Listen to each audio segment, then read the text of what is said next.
The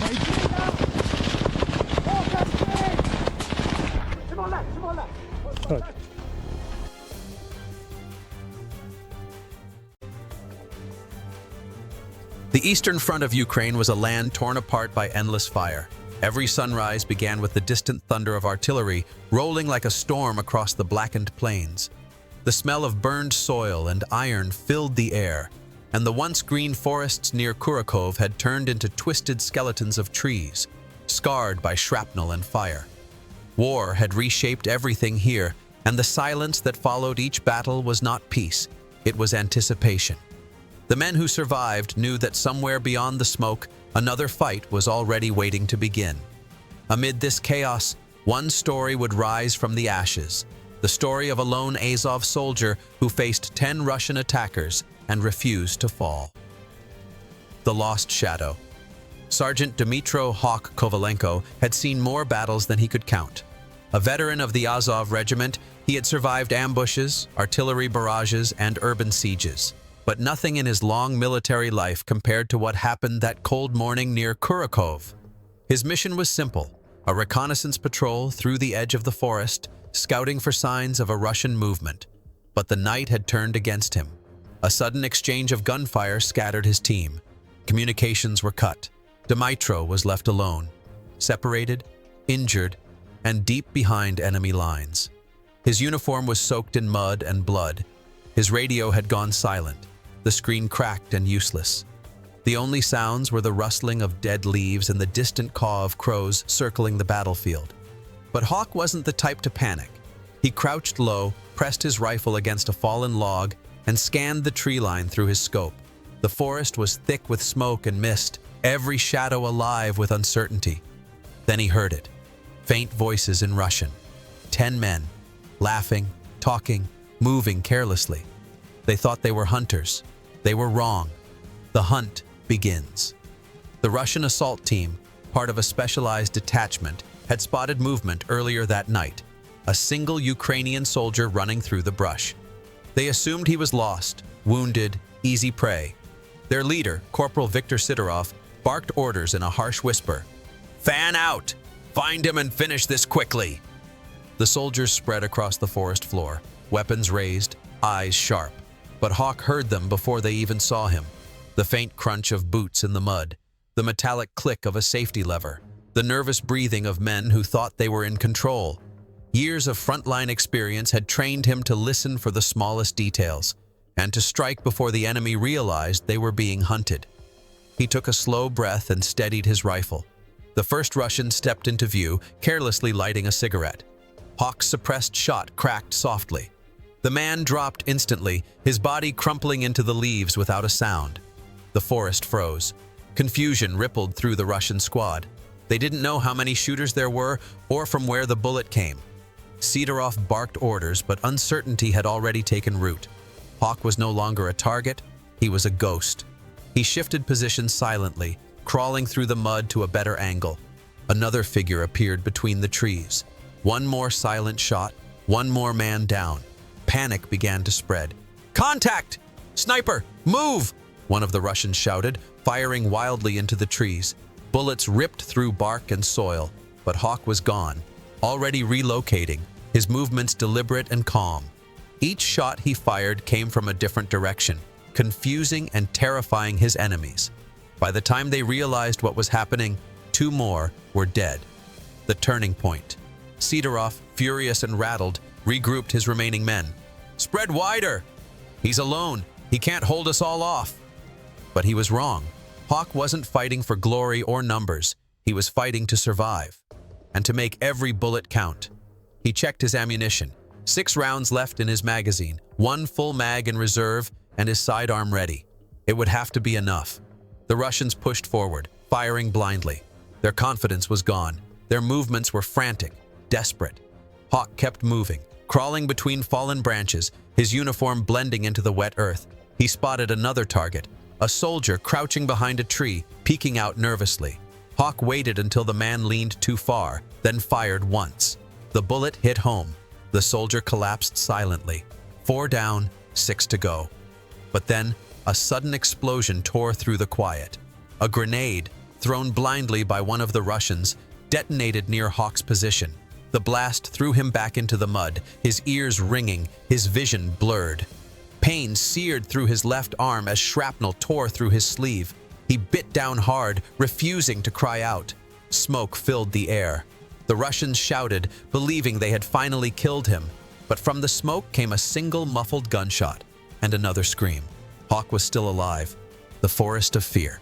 As the battle dragged on, the Russians' aggression turned to terror. The forest, once their battleground, had become their trap. Each minute felt longer, heavier. They whispered to each other in panic, trying to guess where the next shot would come from. Hawk moved like a shadow, conserving ammo, his breathing slow and controlled despite the pain in his arm. The 6th Russian tried to flank from the left, sneaking along an old trench line. Hawk spotted the glint of his rifle barrel reflected in a puddle. Without hesitation, he pivoted and fired.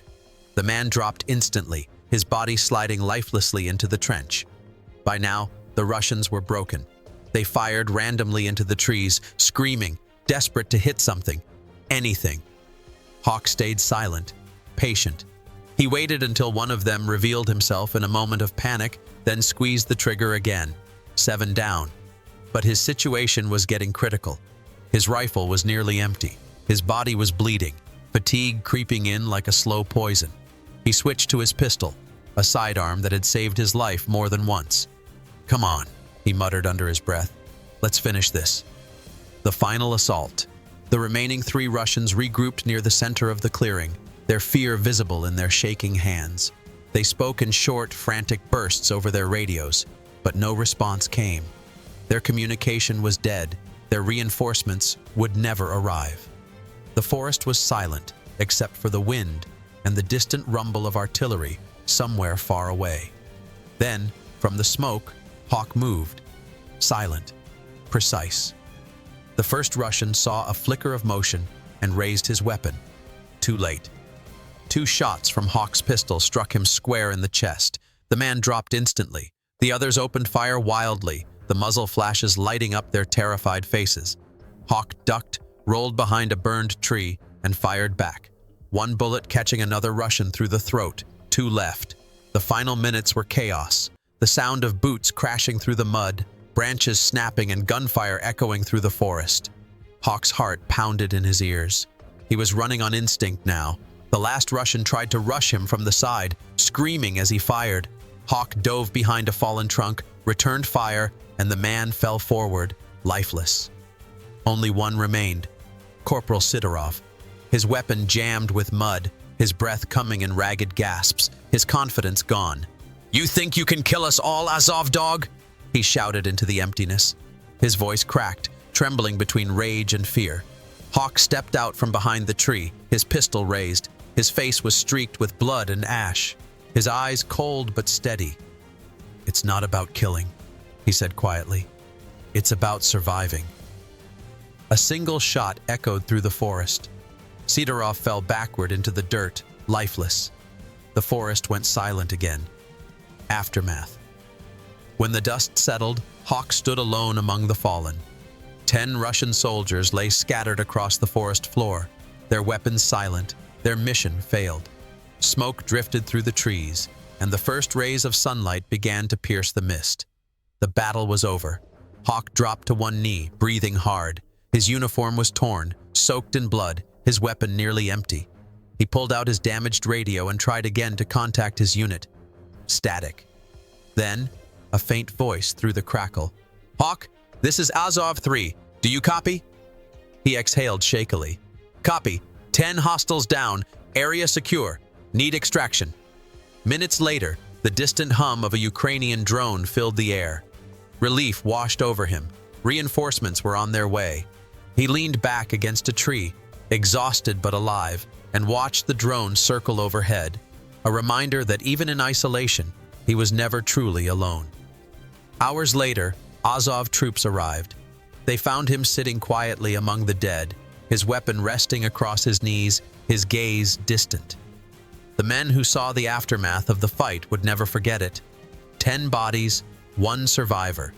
They called it Hawk's Stand. The legend grows. Back at base, Hawk refused celebration. "I did what any soldier would do," he told his commander. But everyone knew that wasn't true.